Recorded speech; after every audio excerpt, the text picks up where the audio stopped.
Olá, meus amigos, tudo bem?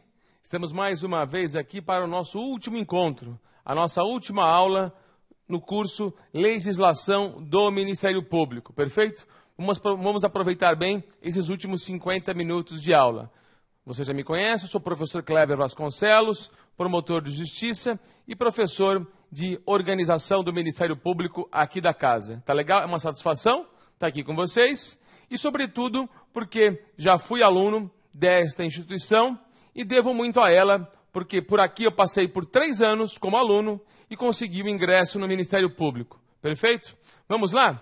É o seguinte, senhores, nós estamos conversando aqui, então, já falamos sobre diversos assuntos. O tema dessa última aula, além de outros, eu vou focar no Conselho Nacional do Ministério Público. O que é o Conselho Nacional do Ministério Público? Todos os senhores sabem o seguinte, que cada Ministério Público possui a sua autonomia. É o princípio da autonomia. Possui a sua unidade. É a unidade. Ótimo. Agora, com a emenda constitucional número 45, de 8 de dezembro de 2004, aconteceu um fato diferente. Se criou aí na instituição Ministério Público um órgão nacional no sentido de unificar o pensamento em relação a todos os ministérios públicos existentes no país. No seguinte sentido, no sentido de que as decisões do ponto de vista administrativo e funcional fossem uniformizadas. Eu não falo aqui da atividade fim, do pensamento jurídico, das providências dos procuradores da República e dos promotores de justiça. Não, eu falo da atividade meio, da atividade funcional e administrativa. Sejam bem-vindos ao Conselho Nacional do Ministério Público, ao CNMP. Vamos lá? Na lousa? Vamos lá? Nós temos aqui o Conselho Nacional do MP, né? Conselho Nacional do Ministério Público, também conhecido como CNMP. Esse conselho, ele está previsto aí no artigo 130, no artigo 130A da Constituição Federal. Nós já falamos na nossa sala de aula aqui várias resoluções desse conselho. E aí, eu pergunto aos senhores, esse conselho, ele não fere o princípio da autonomia do Ministério Público, já que cada Ministério Público, enfim, tem o seu órgão de autofiscalização, que seria a corregedoria do Ministério Público? Bom, sobre a questão foi ajuizada uma ação direta de inconstitucionalidade. E essa ação direta de inconstitucionalidade tomou o número de 3367. Vamos para a lousa? Olha só, a ação direta de inconstitucionalidade 3367, tá? Que está no informativo STF, número 383 e 419. Este informativo, essa decisão, ela trouxe o entendimento que o Conselho Nacional do Ministério Público é um órgão constitucional, né? A emenda constitucional 45, de 8 de dezembro de 2004, né, é constitucional porque instituiu um órgão dentro do sistema de freios e contrapesos. Dentro do sistema de freios e contrapesos. Ora, nós temos aí, eu elenquei alguns pontos aqui, algumas cláusulas já existentes de freios e contrapesos em relação à atividade do Ministério Público. Olha só, alguns exemplos. A atividade funcional do Procurador-Geral de Justiça se submete a controle de investidura. Por que controle de investidura? Ele é investido, nomeado na condição de procurador-geral pelo chefe do Poder Executivo. No caso do Procurador-Geral da República, não há lista tríplice. Não há lista tríplice. O artigo 128, parágrafo 1º da Constituição, estabelece que o Procurador-Geral da República será escolhido dentre os procuradores da República, sem lista tríplice. Você conhece a lista tríplice da Associação Nacional dos Procuradores da República, mas é uma lista tríplice opinativa, em que o órgão de classe sugere ao presidente da República a nomeação. Perfeito? Óbvio que há aí a sabatina pelo Senado Federal para a Procuradoria-Geral da República.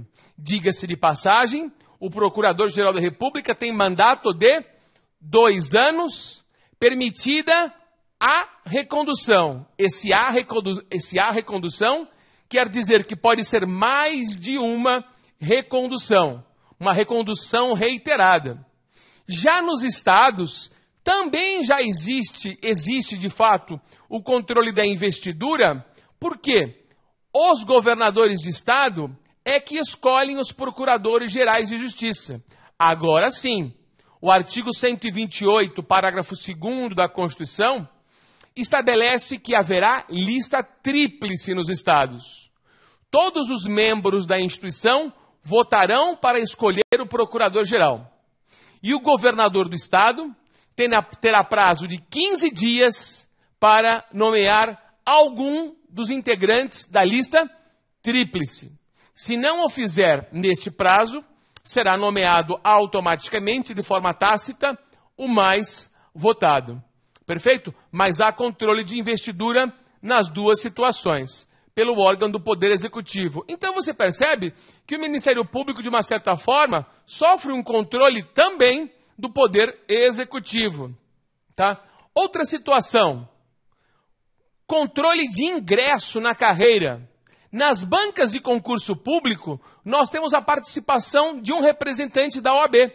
Então, a Ordem dos Advogados do Brasil, né, me lembro muito bem do representante na minha banca de concurso para o Ministério Público, participou ativamente, fazendo questões, avaliando a pertinência do ingresso ou não do candidato no Ministério Público. Tem a participação da OAB. A terceira questão é sobre a ação penal pública. A ação penal pública, ela é incondicionada ou condicionada à representação. Você lembra disso? Mas se o promotor de justiça, se o membro do Ministério Público não promover a ação penal pública incondicionada ou pública condicionada à representação no prazo legal, caberá ação penal privada subsidiária da pública. É o particular fiscalizando a atividade do Ministério Público. Olha só como o MP sofre cláusulas de freios e contrapesos variadas. Posso deixar aqui o grande exemplo das ações civis públicas. O Ministério Público não é o único legitimado ativo para a propositura das ações civis públicas. As associações com pertinência temática também têm colegitimidade para a propositura de ações civis públicas. O MP não é o único legitimado ativo para promover a ação civil pública. Olha como o MP sofre um temperinho no que diz respeito à sua atividade. Perfeito? Ora, obviamente, na atividade fim do Ministério Público, quer mais fiscalização do que o próprio Poder Judiciário, que está ali ao lado do Ministério Público, ou melhor, o Ministério Público ao lado do Poder Judiciário e os juízes, desembargadores e ministros avaliando o desempenho da atividade do promotor de justiça, do procurador da República. Então, a esse elenco soma-se a atividade do Conselho Nacional do Ministério Público. Mas, senhores, a atividade do CNMP, ela se circunscreve a 2 pontos. E eu vou colocar esses pontos na lousa. Vamos lá. A 2 pontos. Então, a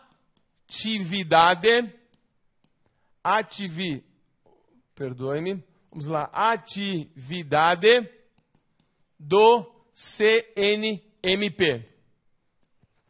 Em 2 pontos, o CNMP vai atuar aqui. Primeiro, no controle da atuação administrativa.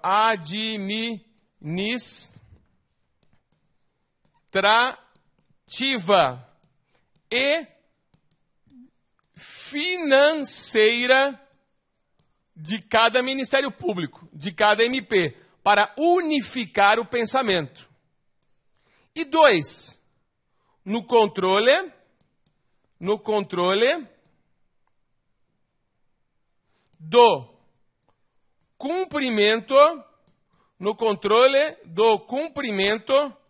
dos deveres funcionais de seus membros.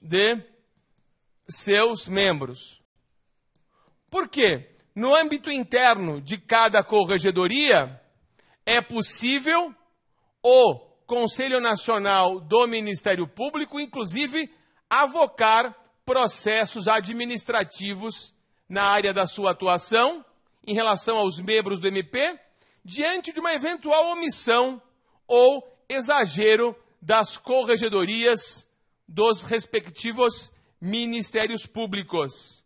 Perfeito? É possível, por exemplo, avocar processos administrativos disciplinares. Nós já falamos sobre este assunto. Perfeito? Então, controle da atividade administrativa e financeira e o controle do cumprimento dos deveres funcionais de seus membros. Ou seja, as normatividades, as resoluções, as decisões do Conselho Nacional do Ministério Público se resumem a isso. Não a atividade processual criminal, processual civil, a atividade em relação à tomada de decisões, se arquiva ou se promove uma ação civil pública. Não, isso não pode. A atividade de fim não, mas administrativa e financeira e funcional dos seus membros, sim. É bom que se diga que qualquer ato contra o Conselho Nacional do Ministério Público, né, é passível de análise perante o Supremo Tribunal Federal. Por exemplo, a impetração de um mandado de segurança contra qualquer ato do Conselho Nacional do MP. Perfeito? Então, o juízo competente para conhecer das decisões, eventualmente analisar a legalidade, a constitucionalidade das decisões administrativas, financeiras, em relação à função, aos deveres funcionais dos respectivos membros do Ministério Público, pode o Supremo rever essa decisão, caso a caso, dependendo da situação. Perfeito? Ótimo. Quem compõe o Conselho Nacional do Ministério Público, o CNMP? Composição. Vamos lá. Composição. Composição. A composição do CNMP é da seguinte maneira. Bom, o total são 14 membros. 14 membros. 14 membros. E qual é a composição? Olha, antes de mais nada, todos esses 14 membros são nomeados pelo presidente da República. Pelo presidente da República. Tá legal? Da República. Todos os 14. Tá legal? Todos os 14 membros têm que ter aprovação, têm que possuir aprovação prévia pelo Senado Federal. Pelo Senado Federal. Todos. É a famosa sabatina prévia. Tá legal? E todos os 14 têm mandato. Mandato. A passagem lá é provisória. Mandato por 2 anos. Admitida uma só recondução consecutiva.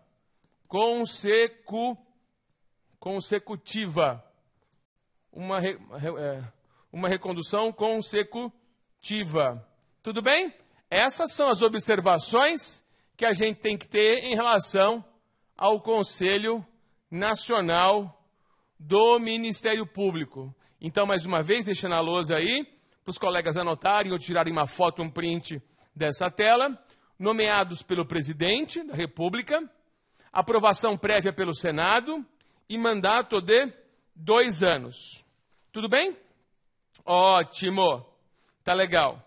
Como é que é essa composição desses 14 membros? Vamos lá? Bom, nós temos aí o presidente do Conselho Nacional do MP.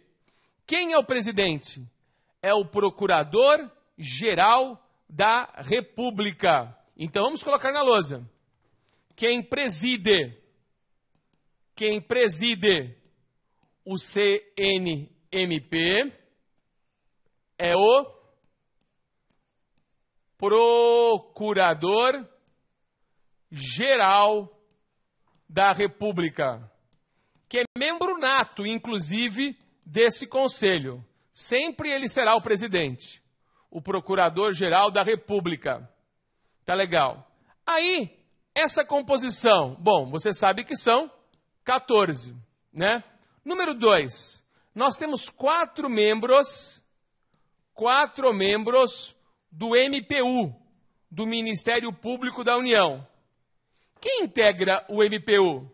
Nós temos o MP Federal. Quem mais nós temos? Nós temos o MP do Trabalho. Nós temos o MP Militar da União.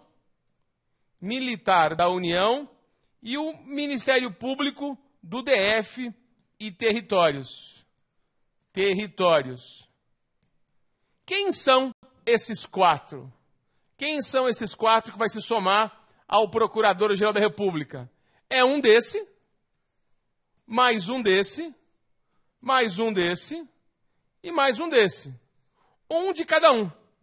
Tá legal? Tá legal? Agora, quem escolhe cada um desses aqui? Quem escolhe cada um desses?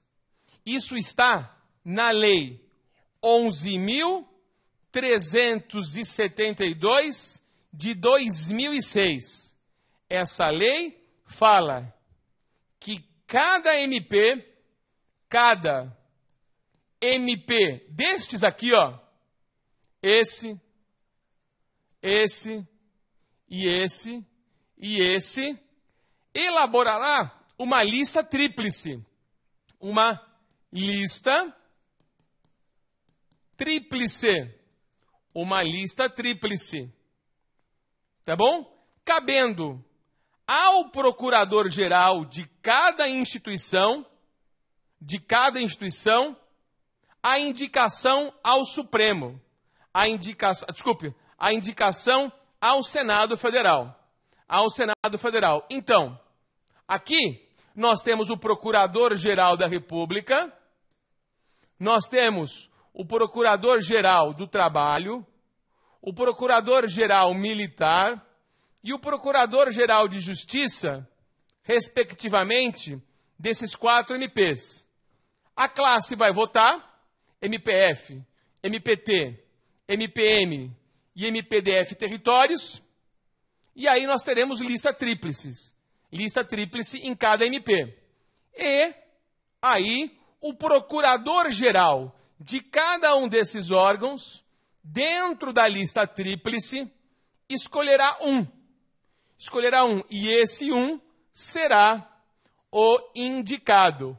Obviamente, o nome dele precisa passar no Senado Federal. E aí a nomeação, como eu já disse anteriormente, pelo presidente da República. Tudo bem? 3. Nós temos já 4 mais 1, 5, tá? Porque aqui o Procurador-Geral da República é o presidente, tá? Olha, e aí? Faltam 3 membros. 3 membros de quem? Dos MPs estaduais. Dos MPs estaduais, tá?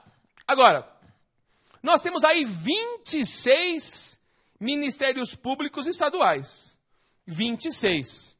Como é que acontece? Bom, cada MP, cada um desses 26 estaduais, fará a sua lista tríplice.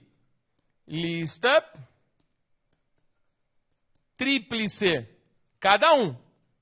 Tá bom? E aí, esses nomes serão indicados. Serão indicados. Indicados para quem? Para o denominado Colégio de Procuradores Gerais do país. Do país. Com base, senhores, com base nessa mesma lei. Nessa mesma lei. Então, nós teremos 26 MPs, cada um, né, fazendo uma lista tríplice. E essa lista tríplice sairá um nome. Um nome. Esse nome será escolhido pelo PGJ de cada instituição, de cada membro estadual. E aí, esses nomes todos, esses 26 nomes, indicados por cada MP estadual, serão levados ao Colégio de Procuradores Gerais, que engloba todos os procuradores gerais de todos os MPs do país. E esse colégio indicará 3 nomes. 3 nomes. 3 nomes. Perfeito? E aí, a composição do Ministério Público Estadual. Você veja ainda na tela aí, que nós temos mais membros do Ministério Público da União do que membros do Ministério Público dos Estados. Porque aqui são 4 da União, mais o PGR, que são 5 aqui, dá um total de 5 do azul. 5 do azul. E mais 3 do vermelho. 5, 6, 7, 8. Nós temos por aqui, por enquanto, 8 membros indicados. Tá legal? Mas você sabe que o total são 14. O total são 14. E aí, como é que fica isso? Quais são os outros membros? Vamos lá? Vamos lá? Quem são os outros membros? Senhores, 2 juízes. Mais 2 juízes. 2 juízes. Um indicado pelo Supremo Tribunal Federal e um indicado pelo STJ. Um indicado pelo Supremo e um indicado pelo STJ. Pode ser juiz federal, juiz estadual, não interessa. Qualquer magistrado. Um indicado pelo Supremo e outro indicado pelo STJ. Então, número 4 aqui, número 4, 2 juízes. Um indicado pelo STF e outro indicado pelo STJ. Tudo bem? Que mais? Número 5, no meu item aqui, 2 advogados. 2 advogados. Esses 2 advogados, eles são indicados pelo Conselho Federal da OAB. Eles são indicados pelo Conselho Federal da OAB.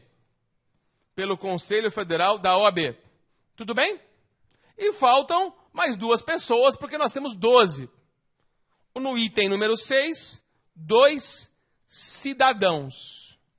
dos cidadãos, né? De notório saber jurídico e conduta ilibada. Então, notório saber jurídico e conduta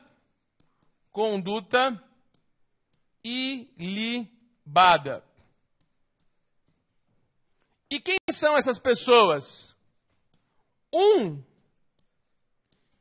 indicado pela Câmara dos Deputados e o outro indicado pelo Senado Federal. Um indicado pela Câmara e um indicado pelo Senado Federal. Tudo bem? Um indicado pela Câmara e outro indicado pelo Senado Federal. Olha, é bom que se diga uma coisa. O Supremo Tribunal Federal já decidiu uma questão sobre essa indicação dos dois cidadãos. Esse cidadão não pode ser magistrado, não pode ser juiz, nem membro do Ministério Público. Por quê? Porque já existe a vaga de membro de MP e já existe a vaga de membro da magistratura. Quis o Constituinte que uma pessoa que não fosse dessa instituição ou daquela, indicado na vaga de cidadão, tá? Mas não proibiu a indicação de advogado. Geralmente são indicados quem aí? Um assessor jurídico da Câmara, um assessor jurídico do Senado. Sobre esse assunto, coloco a decisão do Supremo. Olha só, nesse item número 6. Nesse item número 6, a observação do STF em um mandado de segurança 26.715-1, Distrito Federal, relator, o nosso querido ministro Celso de Mello, o primeiro professor de Direito Constitucional aqui do Damaso, que hoje é o decano do Supremo. O ministro Celso de Mello, né, que foi o relator, disse que a indicação de cidadãos não pode recair, não poderá recair em magistrado, não poderá recair em magistrado ou membro do Ministério Público. Tá legal? Foi o que decidiu aqui o Supremo Tribunal Federal nesse mandado de segurança. Tá legal? Isso é muito importante a gente tocar nesse assunto aí. Perfeito? Ótimo! Tranquilinho. A questão do Conselho Nacional do Ministério Público. Senhores, estamos tratando aqui, portanto, de leis orgânicas. E eu quero trazer uma observação sobre a Lei Orgânica do Ministério Público Nacional e os órgãos da administração superior. Vamos ver isso? Mais um tópico da nossa aula. O tópico é Lei Orgânica Nacional do MP. E você sabe já que essa Lei Orgânica Nacional do MP é a lei 8625/93, que organiza os Ministérios Públicos dos Estados, os MPS. E dentro dessa lei, eu quero destacar para vocês o artigo 5º dessa lei. E o artigo 5º dessa lei, ele trata dos órgãos da administração, superior dos MPs estaduais.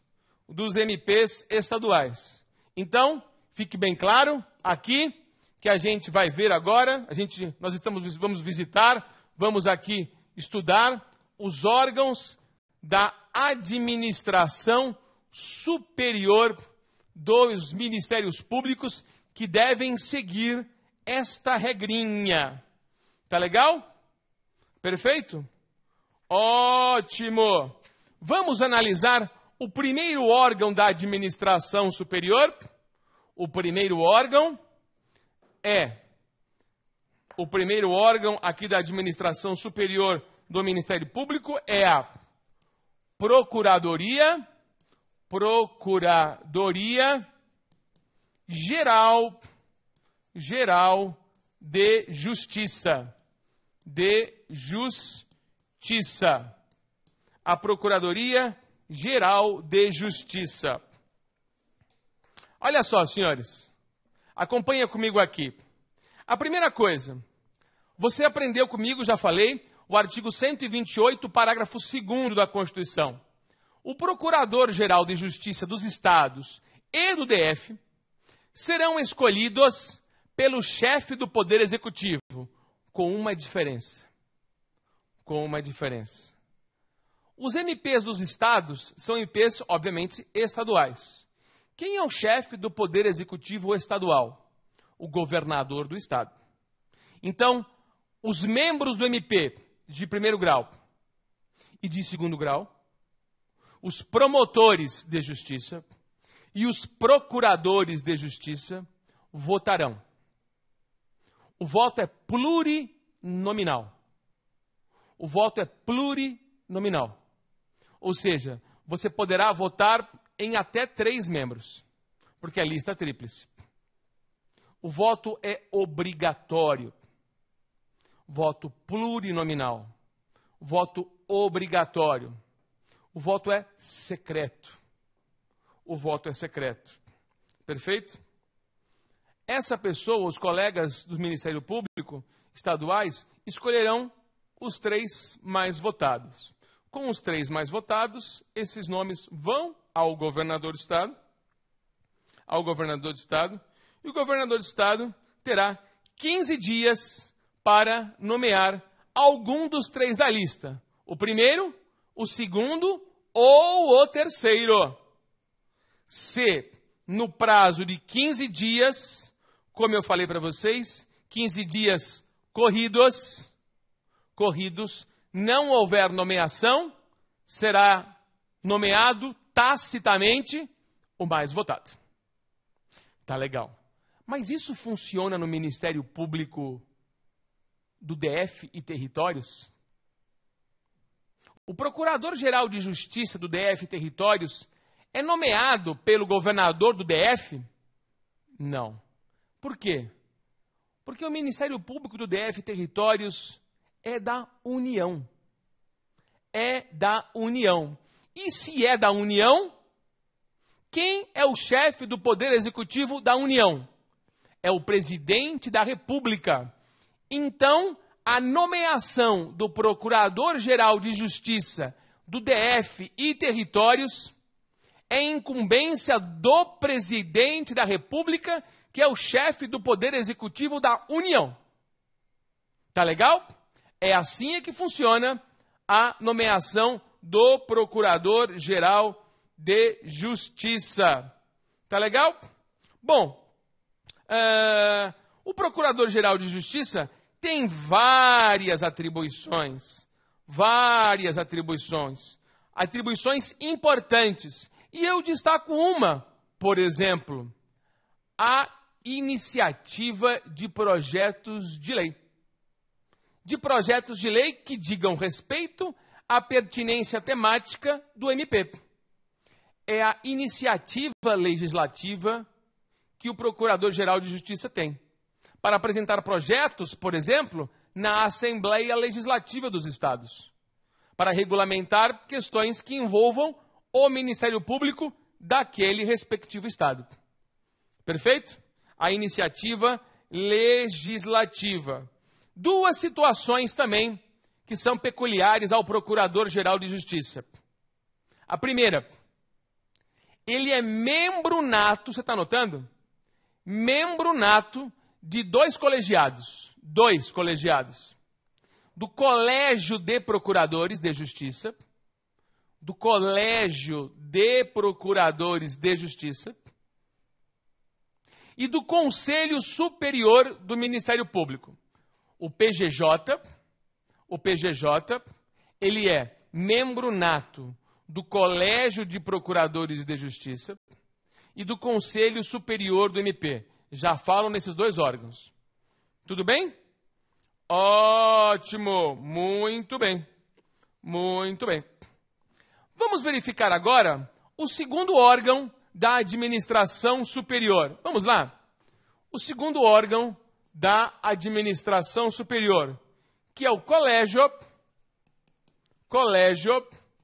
de Procuradores de Justiça. O Colégio de Procuradores de Justiça. Esse Colégio de Procuradores, senhores, ele é composto, a composição é integrada por todos os procuradores de justiça. Todos os procuradores de justiça, que são os membros do MP, são os membros do MP de segundo grau. Os membros do MP de segundo grau são os procuradores de justiça que se diferenciam dos promotores de justiça. Os procuradores de justiça. E é composto por todos. Por todos. Tá legal? Agora, quem preside o Colégio de Procuradores de Justiça? Quem preside o Colégio de Procuradores de Justiça? O Procurador-Geral de Justiça. O Procurador-Geral de Justiça. Tá legal? Ótimo. Alguma das atribuições do Colégio de Procuradores de Justiça, isso é muito importante, ele que vai eleger o corregedor-geral do MP. Cada Ministério Público tem o seu corregedor-geral, que vai fiscalizar a atividade funcional dos seus membros, sem prejuízo da possibilidade de reanálise ou avocação de processo pelo CNMP, que nós já vimos.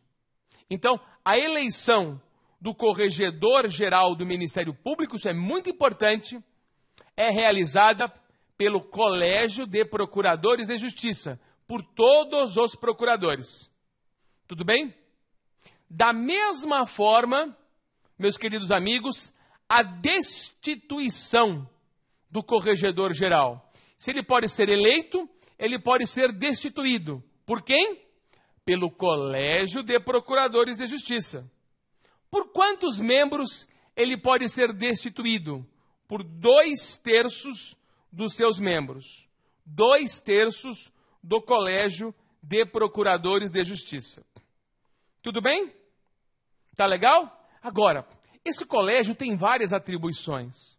Você pega um estado grande, por exemplo, como São Paulo, a Bahia, Minas Gerais, o Rio, que tem um grande número de procuradores de justiça, chega a esse colégio a ter aí, muitas vezes, mais de 200 membros, 100 membros.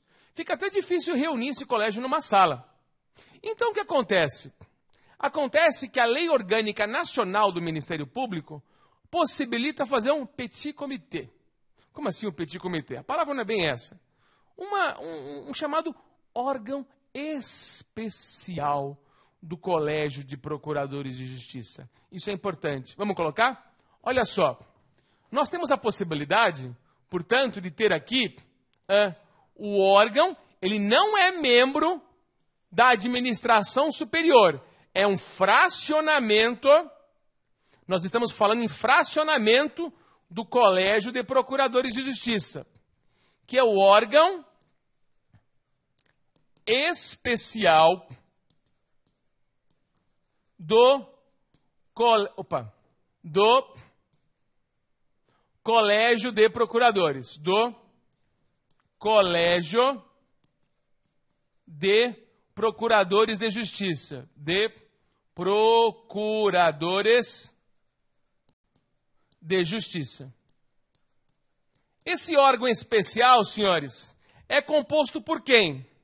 Bom, a lei não fala nada, mas ele pode existir se aqui, no Colégio de Procuradores de Justiça, nós tivermos mais de 40 membros. Então, em cada estado onde nós temos mais de 40 procuradores de justiça, pode existir o órgão especial. Se tiver até 40, não pode. Não pode. E aí, senhores, é a lei estadual que vai dizer quem será o órgão especial do Colégio de Procuradores. É bom que se diga que esse órgão só pode existir, esse órgão fracionado, que terá um poder como se fosse o colégio, ele só poderá existir se nós tivermos mais de 40 procuradores de justiça naquele estado. Se tiver até 40, não pode, é só o Colégio de Procuradores de Justiça. Tudo bem? Perfeito isso? Ótimo! Vamos agora a mais um integrante dos órgãos da administração superior do MP. É o número 3. O número 3, que é o Conselho Superior do MP. Não confunda, aqui é o Conselho Superior do MP. Esse Conselho Superior do MP, ele vai ser composto como? Qual é a composição dele? Olha, a lei que nós estamos tratando aqui, a lei 8625/93, não define quem pertencerá ao Conselho Superior do MP. Isso vai o quê? Vai depender de cada lei estadual. De cada lei estadual. Cada lei de Ministério Público do Estado é que vai definir isso. As assembleias legislativas definirão isso aqui. Tudo bem? Agora, o que compete ao Conselho Superior do MP? Né? Olha, é bom que você diga uma coisa. Olha, só pode integrar o Conselho Superior do Ministério Público procuradores de justiça. Promotores como eu, não pode. Deve ser membro do MP de 2º grau. Portanto, só membros do 2º grau. Só membros do Colégio de Procuradores de Justiça. Perfeito? Ótimo! Ótimo! Olha, esse Conselho Superior do Ministério Público tem várias funções importantes. Eu posso falar o seguinte: escolher os candidatos ao 5º Constitucional, mandar a lista sêxtupla. Lista sêxtupla é o Conselho Superior do Ministério Público manda a lista sêxtupla e o TJ do Estado reduz para 3. E a lista tríplice e o governador escolhe o desembargador da classe Ministério Público do 5º Constitucional. Então, ele participa, escolhe os membros para o denominado 5º Constitucional. Perfeito? Óbvio. Esse Conselho Superior do Ministério Público resolve sobre vitaliciamento dos membros do Ministério Público. Ele que vitalicia ou não vitalicia membro do Ministério Público. Não é o Corregedor Geral. É o Conselho Superior do Ministério Público. O que mais a gente sabe sobre o Conselho Superior do Ministério Público? É ele, eu já disse isso, que vai flexibilizar a inamovibilidade. Ele pode determinar a remoção compulsória do membro do Ministério Público, você sabe, por maioria absoluta dos seus membros. Eu já tinha dito para vocês isso nas aulas anteriores. Outra coisa que o Conselho Superior do Ministério Público faz: decide sobre arquivamento de inquérito civil. Decide sobre arquivamento de inquérito civil. Perfeito? É muito importante este órgão. Tá legal? os seus membros terão mandato. Esse mandato vai ser definido pela lei estadual respectiva. Tá legal? Vamos aí ao número 4, ao quarto órgão da administração superior do Ministério Público, que é a Corregedoria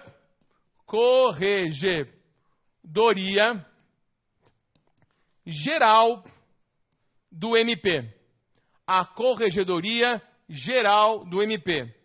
Essa Corregedoria Geral do MP, senhores, vai ter aí, obviamente, vocês sabem, o corregedor, que vai ser eleito por quem? O corregedor geral. Você já sabe, ele é eleito pelo Colégio de Procuradores de Justiça. Colégio dos Procuradores de Justiça. Tá? Ótimo. O mandato do Corregedor Geral, é de 2 anos. 2 anos. De 2 anos. Permitida uma recondução.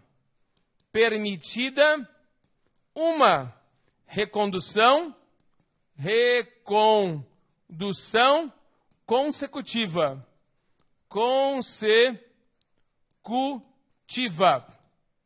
Permitida uma recondução consecutiva. Tá legal? E aí a gente verifica a questão do corregedor. Você sabe que a destituição do corregedor também se dá por 2/3 do Colégio de Procuradores de Justiça. E qual é a função do Corregedor Geral do Ministério Público? É muito importante, é um cargo de extrema importância. Na verdade, ele vai realizar inspeções nas promotorias de justiça, ele vai realizar correições nas promotorias de justiça, as correições previamente comunicadas e as inspeções podem ser de surpresa, perfeito? Ele também instaurará procedimento investigatório, sindicância em relação aos promotores de justiça. Ele é o autor do processo administrativo em relação aos membros do Ministério Público. Ele promoverá o processo administrativo contra o membro do Ministério Público, ficando bem claro que a decisão sobre o processo administrativo caberá aí ao Procurador-Geral de Justiça. A decisão da sanção disciplinar não cabe ao corregedor. Ele é o acusador, ele é parte. Perfeito? Parte interessada. Tudo bem? E aí nós temos essa grande função, essa importância enorme do Corregedor Geral do Ministério Público. Perfeito? Ótimo. Então nós vimos aí os órgãos da administração superior. Procuradoria Geral, Colégio de Procuradores de Justiça, Conselho Superior do Ministério Público e Corregedoria Geral do Ministério Público, aliado à importância do Procurador-Geral desde o início que eu disse. Perfeito?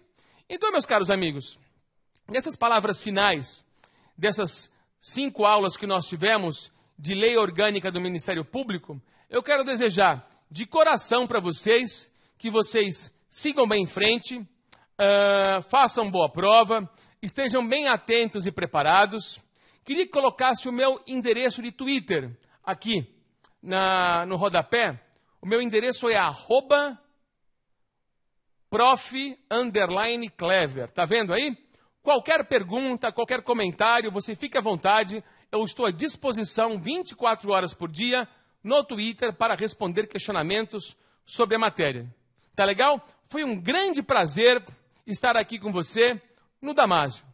Esteja firme, atento, força, fé e objetividade naquilo que você quer. Obstinação, que a aprovação é garantida e nós estamos com você. Tchau!